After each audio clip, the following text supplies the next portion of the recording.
पूर्व प्रधानमंत्री मनमोहन सिंह के मीडिया सलाहकार और भारत के राष्ट्रीय सुरक्षा सलाहकार बोर्ड NSABI रहे संजय बारू ने इंडियन एक्सप्रेस में एक कॉलम लिखा है, जिसमें उन्होंने लिखा है कि NSA का मुख्य काम एडवाइजरी का हो गया है, जबकि ऑपरेशन मामलों में उनकी भूमिका घटी है।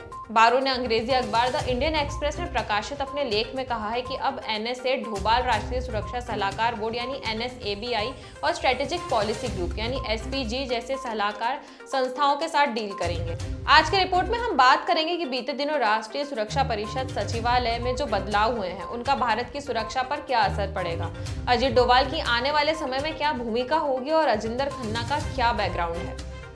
नमस्कार, मैं यशस्वी जोशी स्वागत करती हूँ आपका UBE न्यूज में, जहां हम न सिर्फ खबरें लाते हैं बल्कि उसका बारीक और सटीक विश्लेषण भी करते हैं। नरेंद्र मोदी जब प्रधानमंत्री बने तब उन्होंने अजीत डोभाल की राष्ट्रीय सुरक्षा सलाहकार NSA बनाया। मोदी ने तीसरी बार PM बनने के बाद भी यह सिलसिला जारी रखा, लेकिन इस बार एक नई बात हुई। राष्ट्रीय सुरक्षा परिषद सचिवालय में एक नया पोस्ट क्रिएट किया गया ANSA का। डिप्टी NSA राजेंद्र खन्ना को प्रमोट करके यह पोस्ट दिया गया है। अब इस प्रमोशन के बाद सवाल उठने लगा है कि क्या भारत के जेम्स बॉन्ड कहे जाने वाले अजीत डोभाल के बाद राजेंद्र खन्ना राष्ट्रीय सुरक्षा सलाहकार होंगे। सूत्रों के हवाले से कहा जा रहा था कि इस बार जब मोदी वापस से प्रधानमंत्री पद संभालने वाले थे, उससे पहले अजीत डोभाल ने फिर से राष्ट्रीय सुरक्षा सलाहकार के पद को ग्रहण करने से सेहत का हवाला देकर इनकार कर दिया था, पर मोदी के आग्रह के बाद वह पद संभालने के लिए तैयार हो गए थे। बीते दिनों राष्ट्रीय सुरक्षा परिषद सचिवालय में कई बदलाव हुए। नरेंद्र मोदी 9 जून को तीसरी बार प्रधानमंत्री बने तो अगले ही दिन 10 जून को अजीत डोभाल का भी तीसरा कार्यकाल शुरू हो गया। वो 2014 और 2019 में नरेंद्र मोदी के प्रधानमंत्री बनने के साथ साथ राष्ट्रीय सुरक्षा सलाहकार नियुक्त होते रहे। लेकिन PM मोदी के तीसरे कार्यकाल में NSCS में एक नई बात हुई। वो यह थी कि पहली बार एडिशनल NSA की नियुक्ति हुई। यह नया पद राजेंद्र खन्ना को दिया गया, जो डेप्यूटी NSA के पोस्ट पर प्रमोट हुए हैं। राजेंद्र खन्ना देश की एक्सटर्नल इंटेलिजेंस एजेंसी रॉ के प्रमुख रह चुके हैं। इसके अलावा मोदी 3.0 में NSCS यानी राष्ट्रीय सुरक्षा परिषद सचिवालय में कई बदलाव देखने को मिलेंगे। दरअसल मोदी सरकार ने अपने तीसरे कार्यकाल में राष्ट्रीय सुरक्षा परिषद सचिवालय का पुनर्गठन किया है। बदलावों में रिपोर्टिंग सिस्टम में भी चेंज शामिल है। रिपोर्टिंग में बदलाव दोनों स्तरों पे हुए हैं, पहला सचिवालय के अंदर और दूसरा NSA ऑफिस एवं केंद्रीय मंत्रियों के बीच। NSA पहले से बड़े संगठन के मुखिया बन गए हैं। अब तक उनके अंदर सिर्फ 3 डेप्यूटी हुआ करते थे, लेकिन अब तक एडिशनल NSA भी है। पूर्व प्रधानमंत्री मनमोहन सिंह ने मीडिया सलाहकार और भारत के राष्ट्रीय सुरक्षा सलाहकार बोर्ड रहे संजय बारू बताते हैं कि NSA का मुख्य काम एडवाइजरी का हो गया है, जबकि ऑपरेशनल मामलों में उनकी भूमिका घट चुकी है।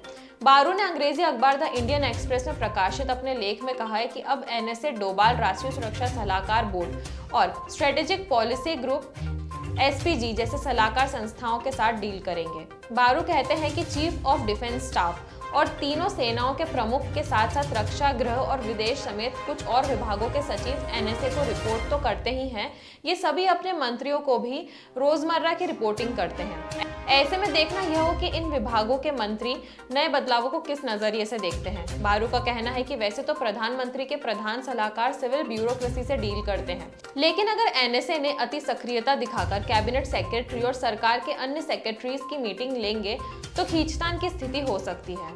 संजय बारू के मुताबिक एडिशनल NSA का जो पद क्रिएट किया गया है वो अब NSA और मिड लेवल के 6 यूनिट हेड्स के बीच गेट कीपर की भूमिका निभाएगा। ये यूनिट हेड 3 डेप्टी NSA और तीनों सेनाओं के प्रमुख हैं। इसका मतलब ये है कि प्रधानमंत्री और रोजमर्रा के स्तर पर राष्ट्रीय सुरक्षा की मॉनिटरिंग करने वालों के बीच नौकरशाही का एक और लेयर बन गया है। अब सवाल ये है कि क्या अभी भी प्रधानमंत्री को हर दिन NSA की ब्रीफिंग करेंगे या फिर यह जिम्मेदारी अब एडिशनल NSA के पास चली गई है, या फिर NSA और एडिशनल NSA दोनों मिलकर PM को ब्रीफ करेंगे। एक और सवाल है कि रॉ और IB के प्रमुखों का फिर से CDS और PM के साथ रिश्ते कैसे होंगे। इसी के साथ बारू का कहना है कि इन बदलावों ने सिविल और मिलिट्री दोनों ब्यूरोक्रेसीज के अंदर कई तरह के सवाल खड़े कर दिए हैं। अटकलें तो इस बात की भी लग रही है कि क्या मोदी सरकार ने राजेंद्र खन्ना को प्रमोट करके NSA डोभाल को कोई संदेश दिया है। इन्हीं अटकलों के बीच यह भी कहा जा रहा है कि संभव है कि अजीत डोभाल अपना कार्यकाल पूरा करेंगे, उसके बाद ही राजेंद्र खन्ना को उनकी जगह दी जाएगी। डोभाल की तीसरी नियुक्ति में यह भी कहा गया है कि प्रधानमंत्री नरेंद्र मोदी के कार्यकाल तक या फिर अगले आदेश तक अपने पद पर वह बने रहेंगे। अब यह तो आने वाला समय ही बताएगा कि एडिशनल एनएसए का जो पद क्रिएट किया गया है वो कितना कारगर साबित होगा।